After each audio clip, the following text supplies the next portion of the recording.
పంచప్రభాకర్ గారు ఒక విషయం మనకు అభిమానం ఉంటే సరే, అభిమానం ఉండడంలో తప్పలేదు. ఒక్కొక్కరికి ఒక్కొక్క అభిమానం ఉంటుంది, ఒక్కొక్క దేవుడి మీద భక్తి భావాలు ఉంటాయి. అది ఎవరో కూడా కాదనలేంది, వాళ్ళ మనోభావాలకు సంబంధించిన అంశం. దీన్ని వేరే రకంగా అసభ్యంగా కుటుంబ సభ్యులను లాగి పోస్టులు పెట్టడాన్ని సమర్థించాలా? ఎవరు పెట్టినా నేను వైఎస్ఆర్సీపీ అనను, జగన్మోహన్ రెడ్డి గారు సింపథైజర్స్ అన్నో, పవన్ కళ్యాణ్ గారు ఫ్యాన్స్ అనను, చంద్రబాబు నాయుడు గారు ఫాలోవర్స్ అన్నో, లోకేష్ గారు అభిమానులు అన్న, నేను ఎవరు పెట్టినా సరే సమాజంలో ఇది మనం యాక్సెప్ట్ చేద్దామా? అది రిలేటివ్ టర్మ్.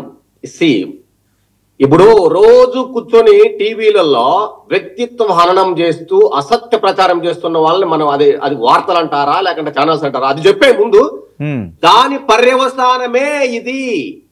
ఇప్పుడు ఏదైతే అది ఎట్లా కొనసాగిందో 30 ఏళ్ళు 40 ఏళ్లుగా ఒక క్యాస్ట్ ని, ఒక ప్రాంతాన్ని, ఒక రాజకీయ పార్టీని ప్రతి నిత్యము అనునిత్యం ఒక్క రోజు కాదు, 2 రోజులు కాదు, ఒక పోస్ట్ కాదు, 2 పోస్టులు కాదు, 24 hours a డే జరిగిన నీకు ఉదంతాలు నేను చూపిస్తాను కావాలంటే. వాటి పరిణామ క్రమంలో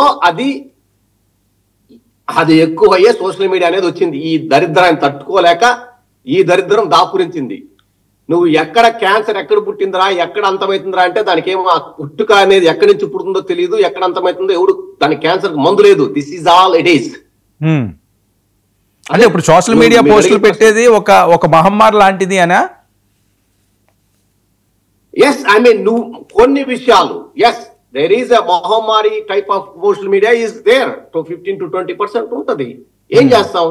ఏదైనా కానీ టెక్నాలజీ కూడా ముందుకు పోతున్నప్పుడు, సోషల్ మీడియాలో కూడా నిజాలు బయటకు వస్తున్నప్పుడు ఇట్లాంటి పరిణామాలు ఉంటాయి. ఇట్లా వాటి మనం అంటే కాదండి, దీన్ని అలాగే ఎంకరేజ్ చేయడమేనా, ఎక్కడో దగ్గర ఎండ్ కార్డు పడేలా చూడాల్సిన అవసరం లేదా, బాధ్యత లేదా ఎవరికైనా సమాజంలో? అదే తీసుకోండి మీలాంటి వాళ్ళు, this good, so why can't you take up? ఇప్పుడు మీరు సరిగ్గా అంటే మీరు అని కాదు, నేను చూడు ఎవడు శుద్ధపోసు కాదు ఇక్కడ. ఏమే తెలుగు అక్షరాలని ఏదో మీరు పదాలుగా కూర్చి ఏమే బూతులు అనేది మీరు డిఫైన్ చేసి ఇది మాట్లాడితే బూతు, మేము మాట్లాడితే నిజము అనేది మాట్లాడుకొని మీరు అసత్య ప్రచారం చేసినంత వరకు ఇట్లాంటివి నడుస్తూనే ఉంటాయి. కడుపు కాలినప్పుడు వాళ్ళ లాంగ్వేజ్ లో వాళ్ళు చెప్తారు, మీ లాంగ్వేజ్ లో అసత్యం అనేది మీ లాంగ్వేజ్ అన్నప్పుడు మీది కాదు మీ గురించి నేనేమనట్లేదు. There is another channels. Directing ఏముంది, వార్ వన్ సైడ్ అయినప్పుడు పచ్చ మీడియా నేను అంటున్నా, ఆ 14 ఛానల్ ఉన్నాయి, నువ్వు లేవు, మీరు లేరు అందులో. ఏమే TV5, ABN, ఈనాడు, ఇంకా ఒక తోక YouTube channel I know wild wolf అని నేను ఛానల్ చూస్తుంటా. నేను I know everything, I know better than anybody else. ఇప్పుడు NRI లో ఎవరైతే వైఎస్ఆర్సీపీకో జగన్మోహన్ రెడ్డి గారికి సపోర్ట్ చేసే వాళ్ళందరికీ కూడా ఒక హెచ్చరిక అంటారా భాస్కర్ రెడ్డి అరెస్ట్? యా, అంటే హెచ్చరిక అంటే అవకాశం వచ్చింది కాబట్టి కొట్టారు. ఇప్పుడు వాళ్ళకంటే ఎక్కువ భయపడుతుంది తెలుగుదేశం NRIలే. ఒరే నియమ ఇట్లా కొట్టేసరి ఈసారి నాకెలా ఉంటుందని ఊహించుకుంటున్నారు కొంతమంది. అది కూడా జరుగుతుంది.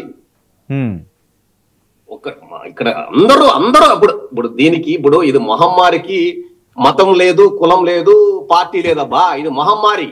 ఏమంటావు? అంతే కదా. వీళ్ళందరూ అన్ని చోట్ల ఉన్నారు. సో వాళ్ళకి అందరికీ అదే.